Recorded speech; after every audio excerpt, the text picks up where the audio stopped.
Question number 19, superficial infection are caused by. पहले तो superficial infection किसे कहा जाता है? ऐसा इन्फेक्शन जो कि आपके कैरोटीन टिश्यू को इफ़ेक्ट करे, ठीक है, जिसके अंदर आप ऐसा टिश्यू जिसके अंदर कैरोटीन प्रोटीन है, ठीक है। तो अगर आपका कैरोटीन टिश्यू इफ़ेक्ट हो रहा है उसको सुपरफिशियल इन्फेक्शन कहा जाता है। फॉर एग्जांपल अगर आप बात करें नेल्स की, हेयर की, स्किन की, ये सब के अंदर कैरोटीन नाम का प्रोटीन पाया जाता है। हाईली अबंडेंट होता है इन जगहों पे कैरोटीन प्रोटीन। तो ऐसा इन्फेक्शन जो कि बालों में हो जाए या नेल्स पे या स्किन पे, उसे सुपरफिशियल इन्फेक्शन कहा जाता है। ज़्यादातर सुपरफिशियल इन्फेक्शन हमारे पास फंजाई कॉज करते हैं। कौन सा फंजाई होता है ये आपको नाम याद होना चाहिए। ड्यूट्रोमाइसीट्स जो होता है, ज़्यादातर ये हमारे पास सुपरफिशियल इन्फेक्शंस कॉज करता है। Not all of them, majority, लेकिन जो आपके पास इन्फेक्शन होता है सुपरफिशियल, उनका कॉज ड्यूट्रोमाइसीट्स होता है। आप अगर आप रिंग वर्म की एग्जांपल ले लें या फिर कोई भी, और रिंग वर्म भी एक ड्यूट्रोमाइसीट का टाइप होता है, वही कॉज करता है। ओके, नेक्स्ट कह रहा है कि कौन सा एल्गा इन्वॉल्व होता है coral formation, coral reef formation के अंदर। कोरल हमारे पास लिविंग ऑर्गेनिजम्स होते हैं और पोरिफेरा ग्रुप से, फाइलम से बिलोंग करते हैं। आपने फाइलम पढ़े होंगे, पोरिफेरा, नाइडेरिया, प्लेटियलमिंथस। तो कोरल रीफ्स जो हैं वो पोरिफेरा से बिलोंग करते हैं। इनकी फॉर्मेशन के अंदर मदद कौन करता है, कौन सा एल्गा करता है? तो रेड एल्गा सही जवाब है ये क्वेश्चन। और दूसरी बात आपको पता होनी चाहिए रेड एल्गा के अंदर कौन से पिगमेंट होता है, ये पूछा गया था। फाइकोइरेथ्रिन नाम का इनके अंदर पिगमेंट होता है जो इन्हें रेड कलर देता है। इनके अंदर मेरे ख्याल से फाइकोसैनिन भी होता है, I think so, I am not sure, पर या इनके अंदर फाइकोसैनिन मेरे ख्याल से नहीं चलना चाहिए। You must confirm this. बाकी फाइकोइरेथ्रिन तो होता है। फाइकोसैनिन मुझे 80% लगता है इसके अंदर फाइकोसैनिन भी होता है, ठीक है। लेकिन मेजॉरिटी इसका जो रेड कलर है वो फाइकोइरेथ्रिन नाम से आता है। एरेथ्रिन वर्ड जहाँ पे भी आ जाए समझ लीजिएगा रेड की बात हो रही है। ओके, बैक्टीरियोफेज ओनली कंटेन्स, कौन सा न्यूक्लिक एसिड पूछ रहा है आपसे।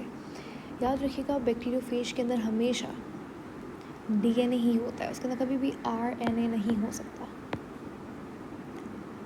Bacteriophage only contains DNA, not RNA. RNA नहीं होता इसके अंदर।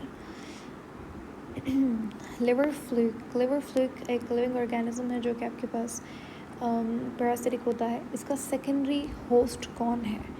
यहाँ पर सही जवाब है स्नेल। ओके, अच्छा, अगर मैं आपसे कहूँ कि लिवर फ्लूक कौन से फाइलम से बिलोंग करता है और ये कौन सी डिजीज़ कॉज करता है?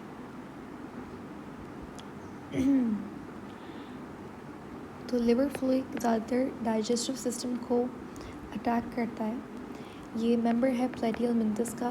प्लेटियलमिंथस आप फाइलम होता है हमारे पास, बहुत इम्पोर्टेंट, और इस फाइलम से बहुत सारे क्वेश्चंस आते हैं आगे। इसमें भी मेरे ख्याल से बहुत सारे क्वेश्चंस प्लेटियलमिंथस से रिलेटेड हैं। प्लेटियलमिंथस से बिलोंग करता है लिवर फ्लूक। ये एक ऑर्गेनिज्म का नाम है, ठीक है, और ये पैरासिटिक होता है। प्लेटियलमिंथस के अंदर आपने पढ़ा होगा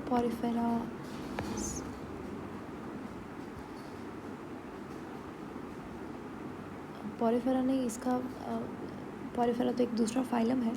लेकिन प्लेटियलमिंथस के अंदर हमारे पास एक बहुत सारे ऑर्गेनिजम्स होते हैं और उनमें जो ज़्यादातर आप पढ़ते हो एग्जाम्पल वो किसका होता है? अच्छा, प्लेटियलमिंथ वो फ्लैटफॉर्म्स का होता है एक तो, और ये जो ऑर्गेनिज्म है ना, ये इसका नाम मैं आपसे पूछना चाह रही थी, इसे क्या कहते हैं? ये भी प्लेटियलमिंथस का ही मेंबर है और ये सबसे फेमस एग्जाम्पल है इस ग्रुप का, ग्रुप नहीं फाइलम का। तो क्या कहते हैं इसे? प्लेनेरिया, ठीक है। प्लेनेरिया, लिवर फ्लूक, फ्लैटवर्म्स, ये तीनों हमारे पास एग्जाम्पल्स हैं किसके? प्लेटियलमिंथस के। फ्लैटवर्म्स तो वैसे इसका निक नेम या फिर इसका platyhelminthes also known as flat worms, क्योंकि इनमें जितनी भी वर्म्स होती हैं वो फ्लैट होती हैं। एक और भी लिख लो, टेप वर्म, ये भी इंपॉर्टेंट है, ये आपको पता होना चाहिए, इसके मेंबर्स हैं। तो हाँ, हम लोग बात कर रहे थे किसके बारे में, लिवर फ्लूइड के बारे में।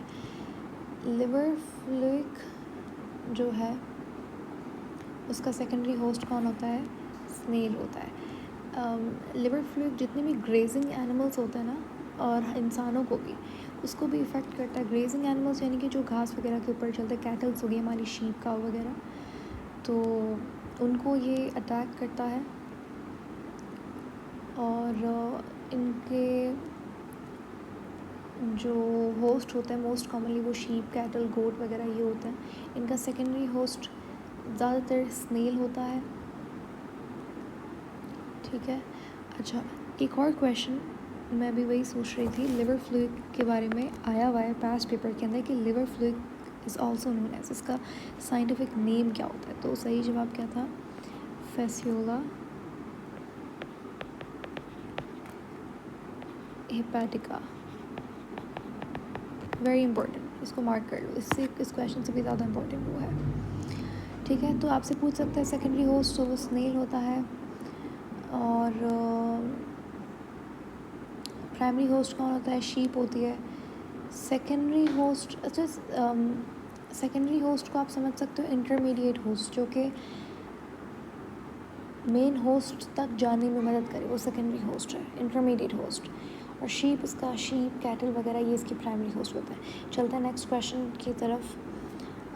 ट्रांसड्यूस्ड बैक्टीरिया किसे कहा जाता है। ट्रांसड्यूस्ड बैक्टीरिया हमारे पास वो होता है जो कि दूसरे बैक्टीरिया को इन्फेक्ट करे, और जो खुद वायरस से इन्फेक्ट हुआ हो। इस बैक्टीरिया के अंदर 3 तरीके का जीनोम पाया जाता है, ठीक है। इसके अंदर 3 डीएनए मिलते हैं आपको। पहला, इसका खुद का डीएनए, ठीक है। ये क्वेश्चन ये पूछा जाएगा कि ट्रांसड्यूस्ड डीएनए बैक्टीरिया के अंदर कितने डीएनए के टाइप्स होते हैं। 3 होते हैं, एक खुद का, एक वो जो वायरस था बैक्टीरियोफेज उसका, एंड थर्ड वन इज़ किसी और बैक्टीरिया का डीएनए होता है। तो ऐसे वायरस को हम कहते हैं ट्रांसड्यूस्ड वायरस, ठीक है। 24 फर्स्ट एक्सक्रीटरी ऑर्गन, हमारे पास जितने भी फाइलम्स हैं उनके अंदर सबसे पहला एक्सक्रीटरी ऑर्गन किसके अंदर आया था। तो मैंने आपसे ऊपर भी कहा था प्लेटियल मिंथस बहुत इंपॉर्टेंट फाइलम है। ये ऐसा फाइलम है जिसके अंदर पहली बार बायलेटरल सिमेट्री आई, पहली बार एक्सक्रीटरी ऑर्गन्स आए,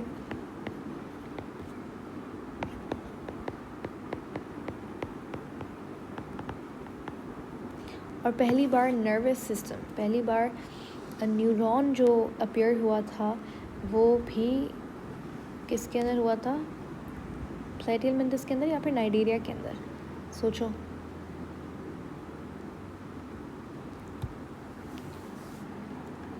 ये 2 ऑप्शंस मैं आपको दे रही हूँ कि फर्स्ट न्यूरॉन अपीयर हुआ था कौन से फाइलम में, और आपके पास ऑप्शंस हैं, प्लेटियल मिंथस है और दूसरा कौन सा है, और नाइजीरिया।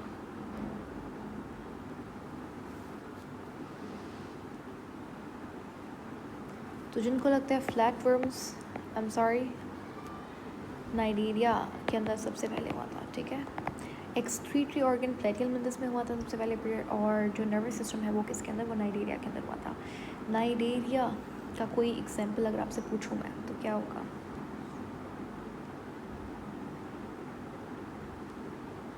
कोई भी एग्जाम्पल आपके दिमाग में जो आ रहा है नाइजीरिया का, just think about it for few seconds.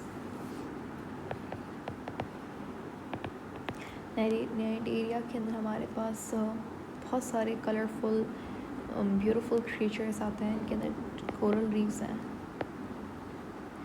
Coral reefs वाला क्वेश्चन मैंने अभी करवाया था आपको, और वहाँ पे मैंने मेंशन किया था कि पॉरीफेरा का मेंबर है बिल्कुल, लेकिन आई एम सॉरी, पॉरीफेरा का मेंबर नहीं, ये नाइजीरियंस होता है, ये नाइजीरिया का मेंबर है, ठीक है। कोरल रीफ्स हो गए, सी एनिमोन्स हो गए, जेलीफिश हो गई, ये सारे नाइजीरिया के मेंबर्स हैं। जेलीफिश आपको याद रखना होगा, जेलीफिश, कोरल रीफ्स, सही है। और तो ये किसके मेंबर्स होते हैं, ये होते हैं नाइजीरिया के मेंबर्स, ओके। अच्छा, नेक्स्ट क्वेश्चन मैं आपसे पूछ रही हूँ, हाइड्रा किसका मेंबर होता है। हाइड्रा, हाइड्रा भी एक तरीके का नाइडेरियन होता है, ठीक है, समझ गए। आगे चलता है। Longest part of digestive system. Digestive system का सबसे लॉन्गेस्ट पार्ट कौन सा होता है? हमारे पास स्मॉल इंटेस्टाइन का जो लास्ट पार्ट होता है, जिसे कहते हैं हम लोग इलियम, जिसकी लेंथ अबाउट 6 मीटर तक होती है, 4 to 6 मीटर्स, सबसे लॉन्गेस्ट पार्ट होता है डाइजेस्टिव सिस्टम का।